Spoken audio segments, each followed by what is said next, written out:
Okay, so I think you're the first voice we've heard that is really a diamond in the rough. Oh my God. I don't know if you believe that about yourself, but you really got something different sounding than everyone else. What's up, country music fans?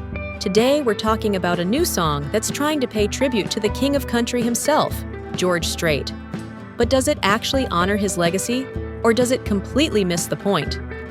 Let's dive in. Laci Kaye Booth just dropped a new track that name drops George Strait in a pretty bold way.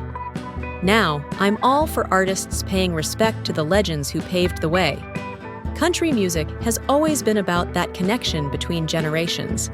But there's a right way and a wrong way to do it. Booth explained that George Strait was her first concert experience at the Houston Rodeo, and she's known his music since childhood. She described the song as being about admiring a cowboy who ages gracefully, using the king of country as the ultimate example. That sounds great in theory, right? Here's where things go sideways. When you actually listen to this song, it sounds nothing like anything George Strait would record. We're talking modern Southern pop mixed with some kind of country noir sound, basically the opposite of Strait's clean, traditional approach. The song also includes some colorful language that's clearly designed to grab attention. Now look, I'm not being a prude here, but when you're trying to honor someone like George Strait, maybe match the energy he brings to his music. This feels less like a genuine tribute and more like a publicity stunt.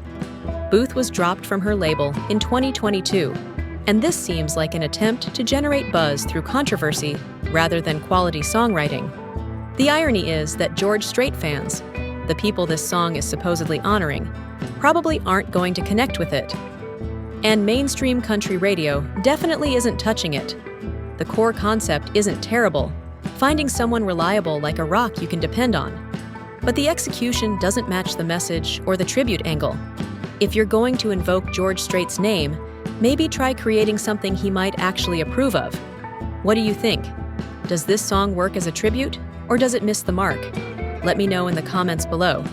And if you want more honest takes on country music, hit that subscribe button and ring the bell for notifications.